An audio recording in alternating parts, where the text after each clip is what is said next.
Un effort de ma part, pas un effort, mais un courage de ma part, d'où je viens de faire des livres. Les femmes représentent un peu plus que la moitié de l'humanité, mais leur place dans la fiction, elle est extrêmement minoritaire. Moi, je crois que je vis actuellement sur une autre planète. La littérature ne peut pas servir d'alibi. Il y a des limites même à la littérature. Il y a en France et partout dans le monde des intellectuels masculins pour qui les livres écrits par les femmes n'existent tout simplement pas. J'écris comme je respire, comme je vis, c'est-à-dire ça fait partie d'une nécessité psychique mais physiologique. Je pourrais pas faire autrement. Il y a une question centrale qui traverse l'ensemble des livres, c'est la question de la place. Ma place, c'est l'écriture et ce sont les livres. Les extraits que vous venez d'entendre d'autrices incontournables du paysage littéraire français et international comme Virginie Despentes, Alice Zéniter, Denise Bombardier, Annie Ernaux, Marie Ndiaye et Brigitte Giraud sont issus des archives de l'INA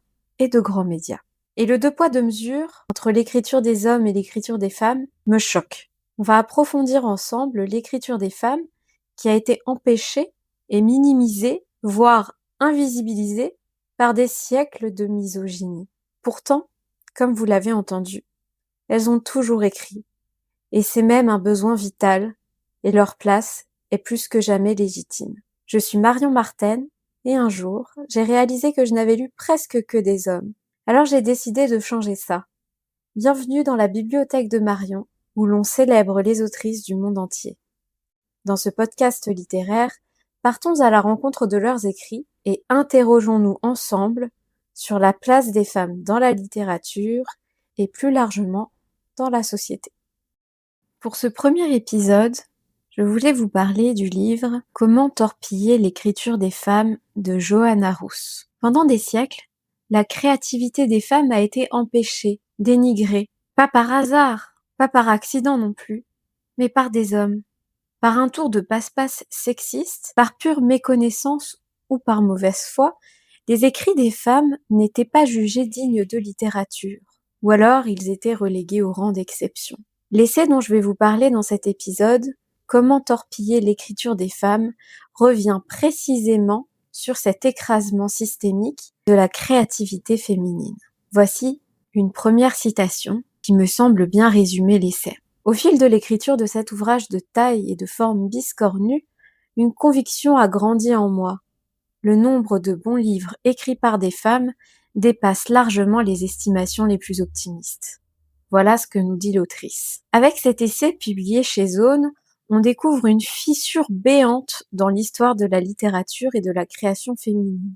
Le récit d'un crime contre le corps et l'esprit des autrices, transformés en fantômes dont on ignore la présence, qu'on discrédite, qu'on dévalorise et enfin qu'on invisibilise. Johanna Rous, critique littéraire américaine et autrice de science-fiction, notamment de l'incontournable L'humanité femme, a théorisé un procédé fallacieux pour nommer ce mécanisme d'invisibilisation des écrits des femmes, le glottologue. Un système redoutable qui consiste à contrôler l'information et à étouffer la création des femmes sans jamais avoir recours à une censure directe. C'est plutôt commode, vous conviendrez. Cet essai est pensé comme une ébauche d'outils analytiques. Bien qu'il se concentre essentiellement sur l'Europe, les États-Unis et les livres anglophones, j'ai été heureuse d'y retrouver de grandes figures françaises comme George Sand, Françoise Sagan, Simone Veil, Simone de Beauvoir ou encore Marie Curie. Dans cet essai, l'autrice évoque longuement l'effacement des autrices. Femmes parfois si pauvres, je cite, qu'elles ne pouvaient se permettre d'acheter que quelques cahiers à la fois pour y écrire. Et ce, quand elles ne devaient pas quémander des timbres à leur père ou de l'argent pour s'acheter des livres. Et cela pour se cultiver. Tout était fait donc pour les empêcher de s'instruire et d'écrire.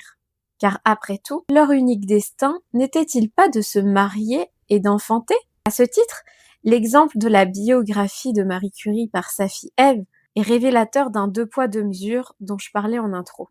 Elle y décrit sa mère qui, je cite, « pendant des années, au début de sa carrière scientifique et de sa vie maritale, a travaillé à plein temps en s'occupant seule du ménage, des courses, de la cuisine et des enfants, sans la moindre participation de son mari. Et pourtant, elle a largement réussi. » Alors il y a de quoi s'indigner du sort réservé aux femmes. Selon certains, elles ne sont pas nées pour gâcher leur vie à la bibliothèque, et encore moins pour écrire des livres, mais bien pour faire des beaux bébés, semblent souffler les gardiens de la plume patriarcale. Dans son essai, Johanna Roos convoque une foule de références majeures.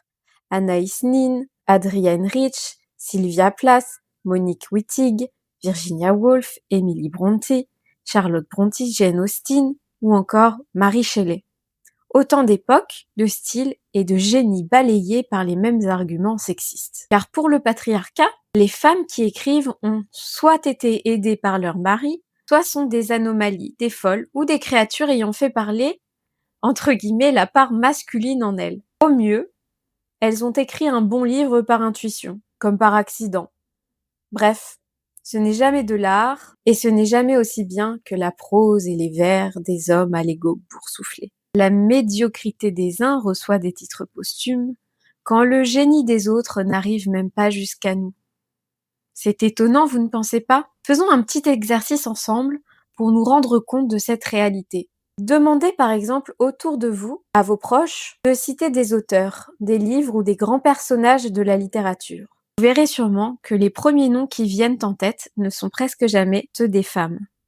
Pire encore, cette réalité se retrouve dans les réponses des femmes elles-mêmes. C'est ce que nous dit Alice Zenniter dans Toute une moitié du monde. C'est le signe de la puissance absolue du glottologue de Johanna Roos, qui colonise les esprits féminins et les enferme dans un discours qui les fait douter de leur propre valeur.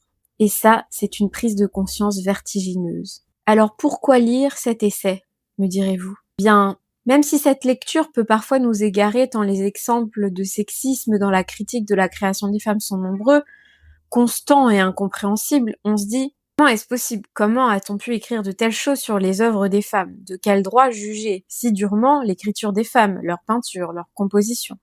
De quel droit les invisibiliser dans les anthologies et les faire disparaître tout simplement ?» Comme nous dit Annie Ernaux en introduction. La réponse est implacable. Parce que les privilégiés ont justement tous les droits, et qu'ils en usent, non pas pour le bien commun, mais pour conserver leur pouvoir. Les hommes s'arrogent ainsi le droit de décréter ce qui est digne ou non de littérature, ce qu'est un bon roman et un bon personnage. Pire, ils s'octroient même le droit absolu de décrire les émotions des femmes et leur trajectoire à travers des personnages qui, somme toute, les enferment dans des stéréotypes destructeurs. La femme adultère, elle se suicide. Pensez à Anna Karénine de Tolstoï ou Madame Bovary de Flaubert.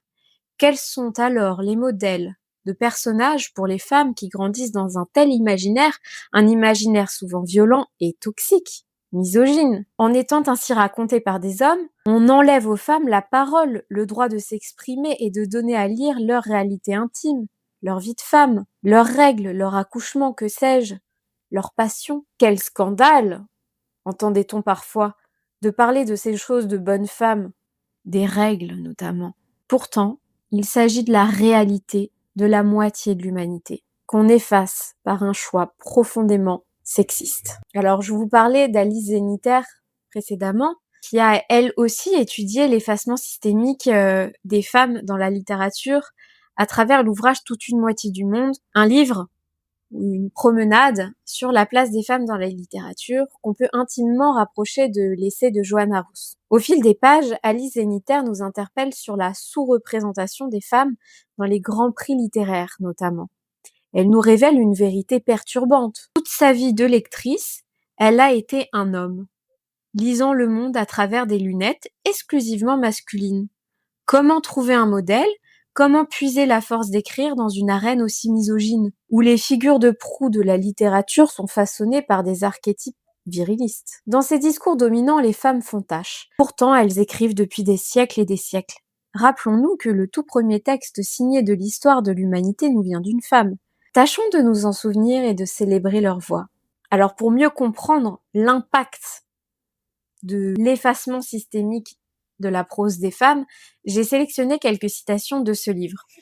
Je vais vous en lire quelques-unes. L'histoire littéraire semble marquée par ce cercle vicieux selon lequel, d'un côté, les femmes vertueuses n'ont pas assez vécu pour bien écrire, et de l'autre, Celles qui ont assez vécu pour bien écrire ne peuvent pas être vertueuses. Quand même un argument assez étonnant. Une autre citation. Des atteintes portées à la puissance créatrice des femmes expliquent peut-être la multiplication des pseudonymes masculins chez les femmes de lettres durant la seconde moitié du XIXe siècle, à une époque où l'anonymat était abandonné dans la presse périodique. Alors j'ai envie de conclure sur cette citation. Il doit être bien inconfortable pour un patriarche de considérer le patriarcat comme le problème fondamental. Oui, puisqu'il en fait partie. Alors si vous aimez ce type de littérature, ce type d'essai, je vous conseille d'autres livres qui nous parlent de l'effacement des femmes et la confiscation de leurs paroles, notamment Les Grandes Oubliées de Titiou Lecoq, qui est un livre qui revient sur l'effacement progressif des modèles féminins dans l'histoire et sur les interdictions misogynes qui ont pesé sur nos ancêtres. Je vous conseille aussi de lire La Déclaration des droits de la femme et de la citoyenne d'Olympe de Gouges. C'est un pamphlet où elle s'indigne de l'oubli des droits des femmes, exclus des beaux principes de liberté, égalité et fraternité. Entre la spoliation systémique de leur capital et l'interdiction de travailler, de créer, de se soigner, ou de posséder un bien sans l'accord de leur mari, tout un système a été verrouillé. Se plonger dans l'histoire de la condition féminine est indispensable pour comprendre les grands enjeux du féminisme et militer pour le maintien de droits arrachés de haute lutte. Enfin, je vous conseille la lecture d'un autre essai, l'essai En bon père de famille de Rose Lamy. Ici, l'autrice décortique une notion juridique et culturelle encore bien prégnante dans les esprits. Pater familias. C'est un concept qui exclut de fait les mères de famille qui pourtant ont toujours tout géré à la maison. Repensons à Marie Curie. Prisonnières de cette charge, elles ont été empêchées de créer, d'avoir du temps pour elles, pour respirer, pour vivre, et ont toujours eu à se protéger d'une violence institutionnelle invisible. Bien sûr, tout ceci relève de mon interprétation personnelle de cet essai et de ces thèses. Mon ton est volontairement engagé et c'est le propre de ce podcast. Merci d'avoir écouté ce podcast. Pour prolonger la réflexion, je vous invite à découvrir mes chroniques sur mon blog, labibliothèque-de-marion.fr, et à plonger dans tout un univers féminin et féministe. À bientôt pour un prochain épisode. Peut-être qu'on arrivera à tout foutre en l'air, on n'en sait rien, quoi.